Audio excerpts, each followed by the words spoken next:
Hi friends, good morning, one and all of you. My name is Rasne Somnath, lecturer from Pravara Medical Trust, College of Pharmacy, Shego. My subject is pharmacology and toxicology. So today I am explain with you the atocoids. Atocoids, these are the unit consisting about the various point like that histamine drugs, prostaglandins and 5-hydroxytryptamines and its antagonist angiotensin and kinins. These atocoids unit consisting about the 2 point like that histamine and 5-hydroxytryptamine are explained in this lecture. But today I am going to that discuss only that histamine and antihistamine point. And what is the meaning of atocoids? Atocoids it's a biological factors.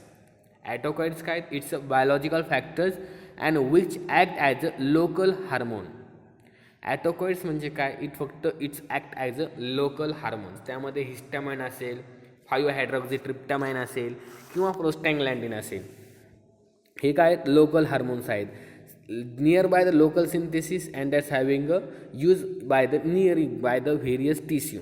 So that's called as a local hormone and these ॲटोकॉइड्स also having a act as a local hormone. So today I am discussing with you that's a histamine and antihistamine point. बऱ्याच वेळा तुम्ही शब्द ऐकला असेल हिस्टॅमाइन आणि अँटीहिस्टॅमाइन. हिस्टॅमाइन बऱ्याच वेळा ऐकला असेल. हिस्टॅमाइनचं ॲलर्जिक कंडिशनसुद्धा क्रिएट करणारा एक केमिकली एजंट आहे. हिस्टॅमाइनमुळं काय होतं आहे बॉडीमधले गॅस्ट्रिक ॲसिड सिक्रिशन ही इन्क्रीज होतं आहे. त्यामुळे आपण H2 रिसेप्टर ब्लॉकिंग ड्रग्ससुद्धा घेतो. त्यालाच आपण अँटीहिस्टॅमिनिक ड्रग्ससुद्धा म्हटलं जातं. जे काय ॲलर्जिक कंडिशन होत आहेत स्किन रॅश असेल, उर्टिकॅरिया, हाय फिवर, रिनिटीज हे जे काय कंडिशन्स आहेत ह्या सर्व कंडिशन ह्या हिस्टॅमाइनमुळे होत असतं. म्हणजे जे काय ॲलर्जिक आपल्याला कंडिशन होती ही कशामुळे होती तर ह्या हिस्टॅमाइन केमिकलमुळे होत असते. तर यामध्ये आपण डिटेलमध्ये बघणार आहोत हिस्टॅमाइन नेमकी काय आहे. So explain one by one. Histamine introduction part of the histamine. Histamine is a biological amine and which is widely distributed in plant and animal tissue. हे जे काही हिस्टॅमाइन आहे एक बायोलॉजिकल किंवा बायोजेनिक अमाइन आहे. कारण की ह्या हिस्टॅमाइनमध्ये अमाइन मॉलिक्यूल प्रेझेंट आहेत म्हणून histamine is a biogenic amine. आणि हे कुठं प्रेझेंट आहेत which is a widely distributed in plant and also having animal tissue. प्लॅन्टच्या टिश्यूमध्ये पण हिस्टॅमाइन प्रेझेंट आहे आणि ॲनिमलच्या टिश्यूमध्येही हिस्टॅमाइन प्रेझेंट आहे. पण हे हिस्टॅमाइन कसं तयार होत असेल याचं सिंथेसिस कसं होत असेल तर it is a formation by किंवा it is a synthesised by decarboxylation of histidine. बॉडीमध्ये हिस्टिडीन प्रेझेंट असतं त्या हिस्टिडीनचं डिकार्बोक्झिलेशन केलं आणि त्याबरोबरच एक रिॲक्शन केली by using various enzyme like the name of histidine decarboxylase. Histidine decarboxylase हे एन्झाईम यूज करून हिस्टिडीनला डिकार्बोक्झिलेशन जर केलं तर हिस्टॅमाइन तयार होतं. So synthesis of histamine by using decarboxylation of histidine by using enzyme histidine decarboxylase as a catalyse enzyme. So these are the histamine are the synthesized. So next slide showing that हिस्टॅमाइन कुठं कुठं present आहे बॉडीमध्ये. हिस्टॅमाइनची location काय आहे त्याची placement काय आहे तर histamine is a present in various biological fluids. बॉडीमध्ये व्हेरियस बायोलॉजिकल फ्लुइड्स आहेत जसं की सेरेब्रोस्पायनल फ्लुइड असेल. अशा वेगवेगळ्या फ्लुइड्समध्ये हिस्टॅमाइन प्रेझेंट आहे. त्यानंतर प्लेटलेट्समध्ये प्रेझेंट आहे, लिकोसाइट्समध्ये प्रेझेंट आहे, बॅसोफिल्समध्ये प्रेझेंट आणि मास्ट सेल्स म्हणून प्रेझेंट आहेत. हे सर्व बॉडीमध्ये आहे. ह्या बॉडीमध्ये हे हिस्टॅमाइन प्रेझेंट आहे. ह्या पार्टमध्ये हिस्टॅमाइन काय प्रेझेंट आहे. Histamine is a present in various biological fluids असतील म्हणजे सेरेब्रोस्पायनल फ्लुइड असेल किंवा अदर बायोलॉजिकल फ्लुइड्स असतील त्यामध्ये हे हिस्टॅमाइन प्रेझेंट आहे. नंतर ब्लडमध्येही प्रेझेंट आहे पूर्णपणे कारण की प्लेटलेट्समध्ये पण प्रेझेंट आहे, लिकोसाइट्समध्ये आहे, बॅसोफिल्समध्ये आहे आणि मास्ट सेल्स असतात. ह्या सेल्समध्येही हिस्टॅमाइन प्रेझेंट आहे. अजून कुठे असेल हिस्टॅमाइन प्रेझेंट त्याची लोकेशन कुठे असेल तर it is also present in lungs and gastrointestinal mucosa. This histamine is also present in lungs and gastrointestinal mucosa. This histamine is also present in lungs and GIT tract or GIT mucosa. So next point is that pharmacological actions of histamine. हिस्टॅमाइन जर बॉडीमध्ये असेल किंवा बॉडीमध्ये त्याला inject केलं तर नेमकी काय त्याची ॲक्शन दिसेल, ब्लड व्हेसलवरती काय असेल, ब्लड प्रेशरवरती काय असेल, ते आता आपण वन बाय वन बघूया. तर pharmacological actions of histamine. First, blood vessels. ब्लडच्या जे काय व्हेसल्स आहेत त्यावरती काय इफेक्ट असेल, तर हे जे काही हिस्टॅमाइन आहे, the effect of histamine varies with species. जर हिस्टॅमाइन आपण ॲनिमल्स आणि प्लांटला दिलं तर व्हेरियस स्पेसीज आहेत, त्यामुळे त्याचा व्हेरियस किंवा डिफरंट रिस्पॉन्स येणार आहे. म्हणून the effect of histamine varies with species. जर आपण in rat and rabbit, histamine produces vasoconstriction of the blood vessel. जर आपण रॅट किंवा रॅबिटला जर हिस्टॅमाइनचं इंजेक्शन दिलं तर त्यावेळेस त्यांच्या ब्लड व्हेसल्स ह्या व्हॅसोकन्स्ट्रिक्ट होणार आहेत. बट इन ह्युमन्समध्ये जर आपण हिस्टॅमाइन इंजेक्ट केलं तर त्यावेळेस it produces the vasodilation effect. त्यावेळेस हिस्टॅमाइनचा हा जो काही इफेक्ट दिसणार आहे तो vasodilation of the blood vessel असेल. म्हणजे व्हॅसोडायलेशन जर होत असेल हिस्टॅमाइन दिल्यानंतर, म्हणजेच काय होत असेल तर ब्लड प्रेशर हा कमी होत असेल. काय होत असेल, ब्लड व्हेसल. म्हणजे ह्या हिस्टॅमाइनचा एक ॲडवर्स इफेक्ट काय असेल किंवा एक थेरापेटिक यूज म्हणून पण आपण त्याला यूज करू शकतो, कारण की तो हायपोटेन्शन ही करू शकतो. आणि जर हायपोटेन्शन होत असेल म्हणजेच काय, लोअरिंग द ब्लड प्रेशर. अजून काय करू शकतं, तर these leading to that flushing of the face and throbbing headache. म्हणजे त्या ब्लड व्हेसल्सवरती काय इफेक्ट असेल तर आपल्या चेहऱ्यावरती काय होईल, रेडनेस येईल आणि थ्रोबिंग हेडॅक म्हणजे डोकेदुखी, धगधग, धडधड डोकेदुखी असे त्यांना म्हटलं जातं. ह्या दोन इफेक्ट आपल्याला बघायला मिळतील ज्यावेळेस हिस्टॅमाइन इन ह्युमन्समध्ये आपण ज्यावेळेस त्याला ॲडमिनिस्ट्रेशन करणार आहे त्यावेळेस ह्या आपल्याला ॲक्टिव्हिटी बघायला मिळतील. सेकंड आहे ब्लड प्रेशर. आता ब्लड प्रेशरमध्ये काय होत असेल, कारण की जर ब्लड व्हेसल्स ह्या जर व्हॅसोडायलेशन होत असेल तर automatically histamine produces fall in blood pressure in humans. So this is effect is due to vasodilation and venous pooling of blood. यामुळे हिस्टॅमाइन काय करते, decreases the blood pressure and that having producing due to vasodilation and venous pooling of the blood. Then third effect of the histamine on the humans like that triple response. On intradermal injection, histamine produces a triple response which consisting about the three response. जर intradermal injection हिस्टॅमाइनचं दिलं तर त्यावेळेस 3 response आपल्याला बघायला मिळतात. त्यामध्ये first आहे local redness due to dilation of capillaries and venules. का दिसते आपल्याला लोकल रेडनेस किंवा flushing on the skin, because dilation of the capillaries and venules. कारण की हिस्टॅमाइन दिल्यानंतर स्मूथ मसलला डायलेशन होतात आणि dilation of the smooth muscle then dilation of the capillaries and venules. Second आहे लोकल आर्टेरियल डायलेशन, जे काय आर्टरीज आहेत त्यांचंही डायलेशन होईल म्हणजे फ्लेअर तयार होईल. आणि थर्ड आहे response local oedema while due to escape of fluid from the capillaries. जे काय फ्लूइड आहे ते तिथे जमा होईल त्यामुळे इडेमा तयार होईल. This is a triple response of the histamine. Then another pharmacological action of histamine on a smooth muscle. Smooth मसल्सवरती काय असेल त्याचा इफेक्ट, तर histamine produces contraction of smooth muscles like intestine, bronchioles and uterus. Histamine काय करतोय, हिस्टॅमाइन in smooth मसलवरती काय करत असेल तर histamine produces contraction of smooth muscle. मग कोणकोणते स्मूथ मसल कॉन्ट्रॅक्ट करत असेल, इंटेस्टाईनमधील असेल, ब्रॉन्क्युल्समध्ये असेल किंवा युटेरसमधले. हे जे काय मसल्स आहेत यांना स्मूथ मसल आहेत त्यांना कॉन्ट्रॅक्शन करण्याचं काम ह्या हिस्टॅमाइनचं आहे. नंतर आहे लास्ट पॉईंट सिक्रिशन. आता सिक्रिशनमध्ये हिस्टॅमाइन हा पॉवरफुल एजंट आहे. सिक्रिशन म्हणजे व्हेरियस आपण सॅलायवरी एजंट असेल, गॅस्ट्रिक सिक्रिशन असेल, पॅनक्रेटिक सिक्रिशन असेल, लॅक्रिमल सिक्रिशन असेल, पण त्यामध्ये हा हिस्टॅमाइन जो आहे, histamine is a powerful agent in inducing और increasing the gastric secretion rich in acid and pepsin. हे जे काही हिस्टॅमाइन आहे एक पॉवरफुल एजंट आहे सिक्रिशनच्या बाबतीत, कारण की हा increasing the gastric secretion acid and pepsin, भरपूर अशा प्रमाणात गॅस्ट्रिक ॲसिडचं सिक्रिशन करण्याचं काम ह्या हिस्टॅमाइनचं आहे. But it has a weak stimulant action on salivary, pancreatic and lacrimal secretions. पण याचं जे काय सिक्रिशन्स आहेत, सलायव्हरी असेल, पॅनक्रेटिक असेल किंवा लॅक्रिमलचं असेल, तर त्यांचं जे काय स्टिम्युलेशन आहे हे वीक प्रमाणात आहे. So then next slide showing that H1 and H2 receptors of histamine. हिस्टॅमाइनमध्ये काय आहे, दोन रिसेप्टार्स प्रेझेंट आहेत, एक म्हणजे H1 आणि एक दुसरा म्हणजे H2 रिसेप्टार्स.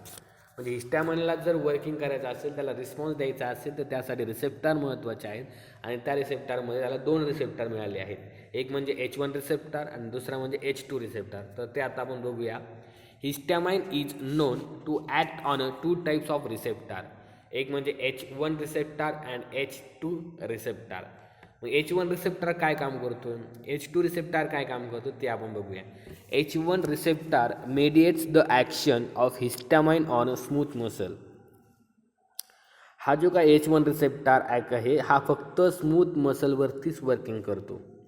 H1 रिसेप्टार हा कुठं प्रेझेंट आहे, फक्त मग smooth muscles and other system except gastric acid secretion. Gastric acid सिक्रिशनमध्ये H1 रिसेप्टार जो आहे तो एक्सेप्ट आहे.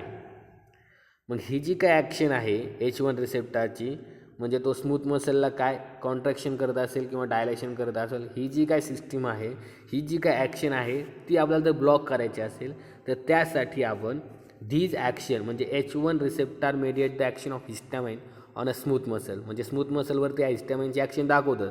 पण ही जर ॲक्शन आपल्याला ब्लॉक करायची असेल, तर त्यावेळेस these actions are block by conventional antihistamines, that is the H1 receptor antagonistic drug. त्यावेळेस आपण H1 रिसेप्टार अँटॅगोनिस्टिक ड्रगचा यूज केला जातो. फॉर एक्झाम्पल असेल त्यासाठी मेपिरामाइन असेल, सायक्लिझिन असेल किंवा फेनिरामाइन असेल, हे ड्रग्स त्यामध्ये यूज केले जातात. नंतर आहे H2 रिसेप्टार अँटॅगोनिस्ट. आता H2 रिसेप्टारवरती काय इफेक्ट मिळत असेल, तर H2 receptor mediates only gastric acid secretion. म्हणजे हिस्टॅमाइन जे आहे H1 वरती जर ॲक्टिंग झालं तर स्मूथ मसलवरती ॲक्शन दाखवल, बरोबर. आणि हिस्टॅमाइन जे आहे तर H2 रिसेप्टरवरती जर ॲक्शन दाखवत असेल तर त्यावेळेस काय होईल, गॅस्ट्रिक ॲसिडचं सिक्रिशन होईल. म्हणजे हिस्टॅमाइन हे बॉडीमध्ये प्रेझेंट आहे, पण वेगवेगळ्या ठिकाणी H1 आणि H2 रिसेप्टार प्रेझेंट आहेत. मग H1 रिसेप्टारला जर हिस्टॅमाइन ॲड झालं, त्यांच्यासोबत कंबाईन झालं, तर त्यावेळेस काय होईल, action on the smooth muscle. आणि तेच हिस्टॅमाइन जर H2 रिसेप्टरवरती ॲड झालं, तर त्यावेळेस गॅस्ट्रिक ॲसिडचं सिक्रिशन वाढण्याचं काम करणार आहे. मग हे जे काय गॅस्ट्रिक ॲसिड सिक्रिशन जे आहे हे वाढण्याचं काम झालं आहे, मग याला आपल्याला ब्लॉक करायचं, तर त्यासाठी आपण these effect is block by H2 receptor antagonist. हे जे काय इफेक्ट आहे हे ब्लॉक करण्यासाठी आपण H2 रिसेप्टार अँटॅगोनिस्टचा यूज केला जातो. फॉर एक्झाम्पल सिमिटिडिन असेल, रॅनिटिडिन असेल, म्हणजेच ॲसिलॉक. जे काय ॲसिलॉक आहे त्यामध्ये प्रेझेंट काय आहे, रॅनिटिडिन ड्रग आहे. हे रॅनिटिडिन जो काय ड्रग आहे इट्स H2 रिसेप्टार अँटॅगोनिस्ट. म्हणजे जी काय गॅस्ट्रिक ॲसिड सिक्रिशनचं काम आहे इन्क्रीज करण्यासाठी, ते ब्लॉक करण्याचं काम ह्या रॅनिटिडिन ड्रगचं आहे. देन नेक्स्ट स्लाईड बघूया आपण. ह्या हिस्टॅमाइनचं आपण H1 H2 रिसेप्टार बघितलेत. H1 रिसेप्टार हे स्मूथ मसलसाठी आहेत, H2 रिसेप्टार हे गॅस्ट्रिक ॲसिड सिक्रिशनसाठी आहेत. H1 रिसेप्टार अँटॅगोनिस्टिंग हे स्मूथ मसलच्या अपोजिट ॲक्शन करतात आणि H2 रिसेप्टर अँटॅगोनिस्ट हे गॅस्ट्रिक ॲसिडचं इनिबिशन करतात. तर आता आपण बघूया ह्या हिस्टॅमाइनचं ॲब्सॉर्प्शन कसं आहे, त्याचं मेटाबॉलिझम कसं कुठे होते आणि त्याचं एक्सक्रिशन कसं आहे. तर histamine is absorb on subcutaneous and intramuscular injection. हिस्टॅमाइनचं जर ॲब्सॉर्प्शन करायचं असेल तर histamine is absorb on subcutaneous layer and intramuscular injection. हिस्टॅमाइनचं जे काही ॲब्सॉर्प्शन आहे very poor on oral administration. म्हणजे हिस्टॅमाइनचं जर ॲब्सॉर्प्शन कमी कुठं आहे, तर ओरल ॲडमिनिस्ट्रेशनच्या वेळेस जर आपण हिस्टॅमाइन दिलं तर त्याचं व्हेरी पुअर ॲब्सॉर्प्शन आहे. पण हिस्टॅमाइनचं ॲब्सॉर्प्शन जास्त प्रमाणात कुठं आहे, तर इंट्रामस्क्युलरली त्याला इंजेक्टेड केलं तर त्याचं हाय प्रमाणात आपल्याला ॲब्सॉर्प्शन मिळणार आहे. मग याचं मेटाबॉलिझम कसं होतं, ह्या हिस्टॅमाइन बॉडीमध्ये गेल्यानंतर त्याचं मेटाबॉलिझम होणंही गरजेचं आहे. हिस्टॅमाइन माइंडचं मेटाबॉलिझम हे लिव्हरमध्ये होतं. मग by using various 2 enzymes like that it's metabolise in liver by using 2 enzymes like that methylation by MAO monoamine oxidase and oxidation by diamine oxidase. ह्या 2 एन्झाईम्समुळे ह्या हिस्टॅमाइनचं मेटाबॉलिझम होत असतं. This is the part of absorption fate and excretion of the histamine. Then next slide shown that adverse reaction of the histamine. हिस्टॅमाइनचं adverse reaction काय आहेत? Adverse reaction of हिस्टॅमाइन they are hypotension because dilation of the smooth muscle, त्यामुळे hypotension होणारच आहे. नंतर आहे flushing, skin redness of the skin. नंतर आहे हेडॅक, व्हिज्युअल डिस्टर्बन्सेस, दिसायलाही थोडं कमी दिसतं आहे, हे त्याचे ॲडवर्स रिॲक्शन आहेत. नंतर आहे डिस्पोनिया म्हणजे difficulty to breathing and diarrhoea. This is the adverse reaction of the histamine. Hypotension असेल, फ्लशिंग असेल, हेडॅक असेल, व्हिज्युअल डिस्टर्बन्सेस असेल, डिस्पनोया असेल किंवा डायरिया, हे ॲडवर्स रिॲक्शन ऑफ द हिस्टॅमाइनचे आहेत. Then next slide showing that preparations and dose. जर आपल्याला त्याचा प्रिपरेशन करायचं असेल तर डायरेक्ट आपण हिस्टॅमाइन न देता हिस्टॅमाइन ॲसिड फॉस्फेट त्या पेशंटला दिले जातं. हिस्टॅमाइन ॲसिड फॉस्फेट म्हणजे किती डोस दिला जातो तर फक्त only 0.5 to 1 milligram by subcutaneous injection. Subcutaneous injection मार्फत ओनली फक्त किती 0.5 to 1 मिलीग्रॅम हिस्टॅमाइन ॲसिड फॉस्फेटचा डोस दिला जातो. Second slide, next slide, uses. Last point of this histamine is that uses of histamine. आता ह्या हिस्टॅमाइनचे यूज काय नेमकी तर ह्या हिस्टॅमाइनचा आपल्या बॉडीसाठी असा थेरापेटिक यूज कोणताही नाही. Histamine does not have any therapeutic effect. Therapeutic effect जो आहे तो कोणत्याही प्रमाणात याच्यामध्ये दिसत नाही, म्हणून ह्या histamine does not have any therapeutic effect but it is used for diagnostic purposes. हा फक्त काय डायग्नॉस्टिक पर्पजसाठी यूज केला जातो. लाईक स्टडी ऑफ गॅस्ट्रिक सिक्रेशनचं जर स्टडी करायचं असेल तर त्यावेळेस ह्या हिस्टॅमाइनचा यूज केला जातो.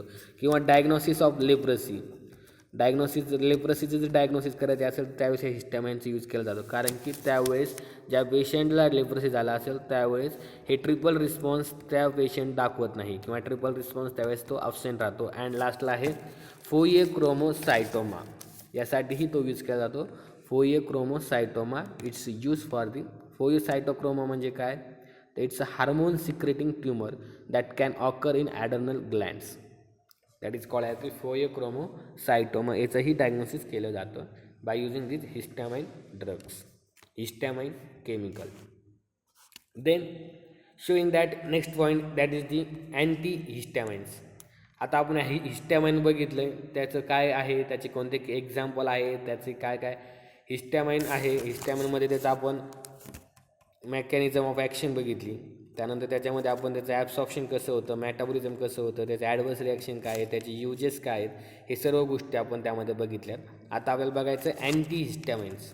अँटी हिस्टॅमाइन म्हणजे काय, हिस्टॅमाइनच्या अपोजिट करणारे जे काही केमिकल्स आहेत त्याला आपण अँटी हिस्टॅमिनिक ड्रग म्हटलं जातं.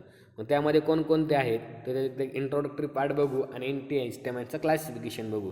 तर introductory part of the anti हिस्टॅमाइन.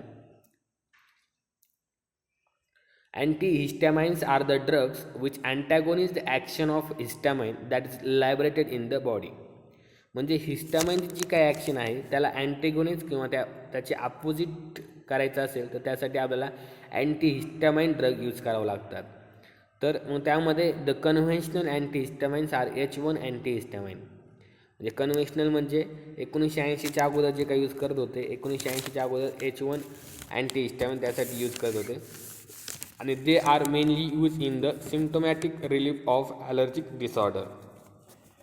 ते कशी यूज करायचे तर ते it's mainly use for the symptomatic relief of allergic. जर एखादे ॲलर्जिक डिसऑर्डर दिसत असेल त्याला कमी करण्यासाठी H1 अँटीहिस्टॅमाइन कन्व्हेन्शनल देत होते, म्हणून याला H1 अँटीहिस्टॅमाइन म्हटलं जातं. आता याचं क्लासिफिकेशन बघू आपण नेमकी कसं आहे. तर classification of H1 antihistamine. It's not used for the H2 antihistamine. It's only H1 antihistamine. It's only used for the allergic disorder. Allergic disorder जे आहेत म्हणजे त्यामध्ये रिनिटीज असेल, उर्टिकॅरी असेल, हे फिवर असेल, ह्या जे काय ॲलर्जिक डिसऑर्डर आहेत किंवा कोणतीही ॲलर्जी असेल त्याला कमी करण्याचं काम ह्या H1 अँटीहिस्टॅमाइन ड्रगचं आहे. मग याच्यामध्ये फर्स्ट जनरेशन झाली होती आणि सेकंड जनरेशन 1980 नंतर झालेली आहे. तर हे फर्स्ट जनरेशनमध्ये 3 प्रकारे क्लास दिले होते. एक लो सेडेटिव्ह, एक मॉडरेटली सेडेटिव्ह आणि एक हायली सेडेटिव्ह.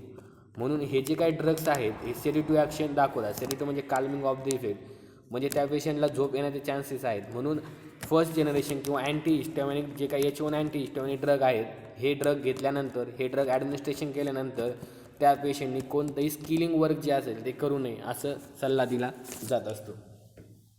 तर मग यांचं क्लासिफिकेशन आपण बघू H1 अँटीहिस्टॅमाइनचं. तर मग त्यामध्ये फर्स्ट जनरेशनमध्ये आहे लो सेडेटिव्ह. लो सेडेटिव्हचे ड्रग कोणते आहेत तर त्याचं एक्झाम्पल होतं मेपिरॅमाइन, नंतर आहे ट्रायप्रोलिडिन आणि थर्ड एक्झाम्पल आहे सायक्लिझिन.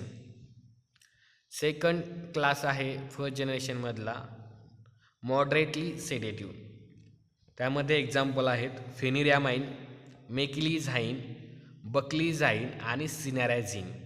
हे जे काही एक्झाम्पल आहेत ते मॉडरेटली सेडेटिव्ज आहेत for the using in the H1 antihistamine. Third आहे क्लास हायली सेडेटिव्ह. हायली सेडेटिव्हमध्ये कोणकोणते ड्रग्स आहेत तर डायफिनेड्रामाइन, प्रोमेथॅझिन आणि हायड्रॉक्झॅझिन. हे for the example of highly sedative classes. आणि नंतर मग सेकंड जनरेशन निघली. सेकंड जनरेशनमध्ये एक्झाम्पल निघले सिट्रिझिन, त्यामध्ये ॲक्टिव्ह ड्रग लिहोसिट्रिझिन, नंतर लोरॅटेडिन, ॲझेलॅस्टिन आणि मिझोलॅस्टिन. हे त्याचे एक्झाम्पल आहे सेकंड जनरेशनचे. तर आता आपण वन बाय वन यामध्ये बघू नेमके काय आहे H1 अँटीहिस्टॅमाइनिक ड्रग जे आहेत त्यांचं नेमकी मॅकॅनिझम कसं असेल. H1 अँटीहिस्टॅमाइनचं तुम्ही क्लासिफिकेशन बघितलं, एक फर्स्ट जनरेशन आहे, एक सेकंड जनरेशन. त्यामध्ये परत 3 क्लास दिले होते, लो सेडेटिव्ह, मॉडरेटली सेडेटिव्ह आणि हायली सेडेटिव्ह, बरोबर. आणि नंतरला सेकंड जनरेशनमध्ये सिट्रिझिन हे एक्झाम्पल लक्षात ठेवा. मग आता जर हे ड्रग्स आपण बघितले, हे ड्रग्स नेमकी ॲक्टिंग कसे करत असतील, हिस्टॅमाइनवरती ॲक्ट कसे होत असतील. एकतर हिस्टॅमाइनला त्यांना संपुष्टात आणावं लागेल किंवा हिस्टॅमाइन जे काय रिलीज होतं ते थांबवावं लागेल, असं काही तर त्यांना मॅकॅनिझम ऑफ ॲक्शन यूज करावं लागेल. तर नेमकी ह्या H1 अँटीहिस्टॅमाइनची मॅकॅनिझम ऑफ ॲक्शन काय आहे ते आता आपण बघणार आहोत. तर the antihistamines do not chemically neutralise histamine. म्हणजे हे जे काय अँटीहिस्टॅमाइन आहेत हे त्या केमिकली न्यूट्रलाइज त्या हिस्टॅमाइनला करत नव्हते. म्हणजे हिस्टॅमाइनवरती अँटीहिस्टॅमाइन ड्रग दिला तर ॲटोमॅटिक न्यूट्रलाइज होईल, म्हणजे त्याची कोणती ॲक्टिव्हिटी दाखवणार नाही, असं कोणत्याही प्रकारे त्याचं मेकॅनिझम ऑफ ॲक्शन नाही आहे. किंवा they do not enhance natural histaminase activity. नंतर आहे also they do not prevent the release of histamine. ते कोणत्याही प्रकारचं जे काही हिस्टॅमिनेशनचं प्रोडक्शन आहे किंवा जिथून रिलीज होतं आहे त्यालाही प्रिव्हेंट केलेलं नाही आहे when expose to an allergic substances. म्हणजे जिथून हिस्टॅमाइन तयार होतं आहे तिथंही त्यांनी प्रिव्हेंट केलेलं नाही आहे. पण मग हे मेकॅनिझम ऑफ ॲक्शन H1 अँटीहिस्टॅमाइनचं नेमकी कसं असेल तर they act by competition with histamine for receptors in the tissue. जे काय आपण 2 रिसेप्टार बघितले, H1 आणि H2 रिसेप्टार आणि हिस्टॅमाइन. मग हिस्टॅमाइनच्या जवळ जर आपण हा ड्रग ॲडमिनिस्ट्रेशन केल्यानंतर तो अँटीहिस्टॅमाइन ड्रग हा कॉम्पिटिशन करेल. तर हिस्टॅमाइन अगोदर जाऊन पोहोचेल किंवा अँटीहिस्टॅमाइन ड्रग अगोदर जाऊन लगेच त्या H1 किंवा H2 रिसेप्टरवरती बाइंड होईल, त्याची तो ॲक्शन दाखवेल. अशा प्रकारे हे mechanism of action of H1 antihistamine आहे. The acting by competition with histamine for receptors in the tissue. आणि त्याचबरोबर लगे अँटीहिस्टॅमाइनचा तो रिस्पॉन्स शो करत असतो. नंतर बघूया आपण next slide, pharmacological actions of antihistaminic drug. तर जनरल इफेक्ट्स काय असेल फार्मॅकोलॉजिकल ॲक्शन अँटीहिस्टॅमिनिक ड्रगचा. धिस कन्व्हेन्शनल अँटीहिस्टॅमाइन म्हणजेच H1 receptor antagonist block all the action of histamine on a skin असेल, म्युकस मेम्ब्रेन असेल किंवा प्लेन मसल असेल. जे काही हिस्टॅमाइनचं जे काही ॲक्शन होत्या स्किनवरती, म्युकस मेम्ब्रेनवरती आणि प्लेन मसलवरती, ह्या पूर्णपणे ब्लॉक करण्याचं काम ह्या H1 रिसेप्टर अँटॅगोनिस्टच्या ड्रगचं होतं किंवा H1 अँटीहिस्टॅमाइनच्या ड्रगचं होतं. पण हे drug they do not antagonist the histamine induce gastric secretion. हे ड्रग जे आहेत हे कोणत्याही प्रकारामध्ये अपोजिट ॲक्शन गॅस्ट्रिक सिक्रिशनवरती दाखवत नव्हते, कारण की this action is blocking by H2 receptor antagonist. नंतर आहे sedation Antihistamine produces sedation of varying extent. So skill work is not advisable after taking antihistamine. म्हणजे अँटीहिस्टॅमिन ड्रग जर घेतलात, कारण तो सेडेटिव्ह ड्रग होता, म्हणजे तिथे काल्मिंग इफेक्ट क्रिएट होत होता. त्यामुळं जे काय स्किल वर्किंग आहेत किंवा मशिनरीवरती जे वर्क करणार आहेत अशा पेशंटला अँटीहिस्टॅमिन दिल्यानंतर त्यांना सांगावं लागतं की not these after that medicine do not work or do not working for skill work. This is having a sedation effect on the antihistaminic drug. Then third, autonomic nervous सिस्टीमवरती अँटीहिस्टॅमाइनचा काय इफेक्ट होत असेल तर most of the antihistamine exhibit anticholinergic effect. Most of the antihistamines जे आहेत ते anticholinergic effect show करत होते. ॲज अ रिझल्ट, त्याचाच रिझल्ट म्हणून they produce the as a result they produce dryness of mouth. म्हणजे जर अँटीहिस्टॅमाइन ड्रग घेतलं तर ड्रायनेस ऑफ माउथ होऊ शकतं. सम अँटीहिस्टॅमाइन एक्झिबिट अँड ॲड्रेनर्जिक ब्लॉकिंग इफेक्ट. बरेच काही अँटीहिस्टॅमाइन असे आहेत की ते पण ॲड्रेनर्जिक ब्लॉकिंग इफेक्टसारखे ॲक्शन दाखवत होते. नंतर लोकल ॲनेस्थेसिया म्हणून ही अँटीहिस्टॅमाइनवरती इफेक्ट पडला होता. Most antihistamine possesses local anaesthetic effect. बरेच अँटीहिस्टॅमाइन काय आहेत, लोकल ॲनेस्थेटिक इफेक्ट शो करतात. Preparations of antihistamine mean for local application on their effect to local anaesthetic effect. अजून कोणतं आहे त्याचे फार्मॅकोलॉजिकल ॲक्शन ऑफ अँटीहिस्टॅमाइन, तर त्यामध्ये अजून आहे सप्रेशन ऑफ मोशन सिकनेस. त्यामध्ये आहे the antihistamine suppress the motion sickness causes by vestibular disturbances and they also prevent vomiting due to labyrinthine disturbances. म्हणजेच अँटीहिस्टॅमाइन ड्रग दिल्यानंतर prevent the vomiting because due to labyrinthine disturbances. नंतर आहे depression effect on heart. काही some antihistamine have a quinidine like effect on the heart. म्हणजे बरेच काही असे अँटीहिस्टॅमाइन आहेत का क्विनिडिन लाईक इफेक्ट दाखवत होते on the heart, and so they are useful in controlling the fibrillation of the heart. त्यामुळे बरेच अँटीहिस्टॅमाइन हे control the fibrillation of the हार्टसाठी यूज केले जातात. Drying of secretions.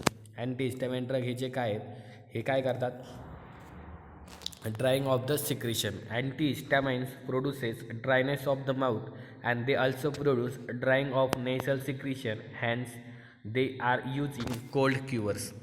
म्हणून H1 अँटीहिस्टॅमिन जे काही ड्रग आहेत ते सर्दीसाठीही किंवा कोल्ड क्युअरसाठीही यूज केले जातात because drying of the nasal secretions.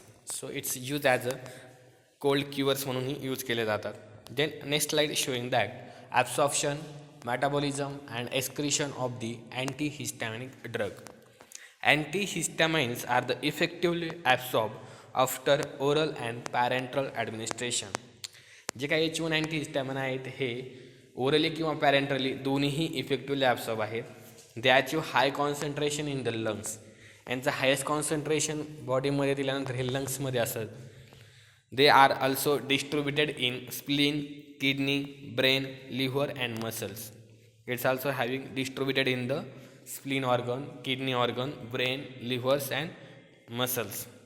They are metabolized mainly in the liver. यांचं मेटाबॉलिझम जे आहे अँटीहिस्टॅमिन ड्रगचं हे मेनली लिव्हरमध्येच होते and some extend in the lungs. लंग्समध्येही काही प्रमाणात त्यांचे मेटाबॉलिझम होत होतं. अशा प्रकारे त्यांचं ॲब्सॉर्प्शन, मेटाबॉलिझम आणि एक्सक्रिशन आहेत H1 अँटीहिस्टॅमिनिक ड्रगचे. Then adverse reaction of H1 अँटीहिस्टॅमिन.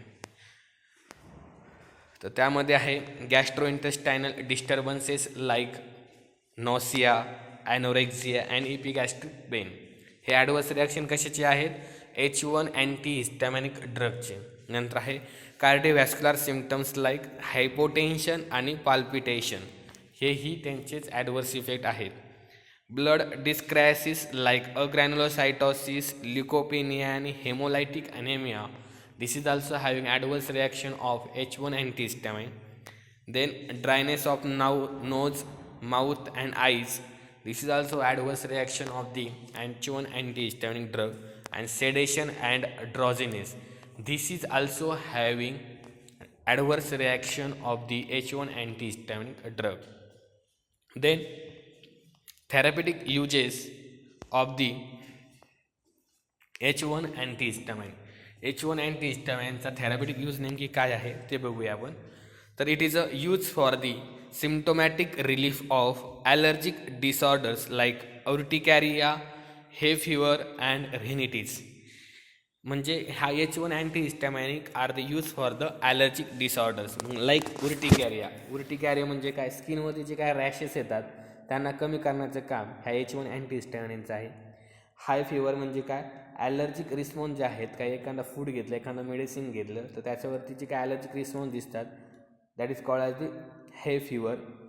ते ट्रीटमेंट करण्यासाठी H1 अँटीहिस्टॅमिन ड्रग दिले जातात. आणि रिनिटीज म्हणजे स्टफी नोज, म्हणजेच काय irritation of the swelling of the mucus membrane in the nose, त्यासाठीही हे H1 अँटीहिस्टॅमिनिक ड्रग यूज केले जातात. To prevent the allergic reaction in blood transfusion. Blood ट्रान्सफ्युजनच्या वेळेस जे काय ॲलर्जिक रिॲक्शन असेल ती कमी करण्यासाठी H1 अँटीहिस्टॅमिनिक ड्रग दिला जातो.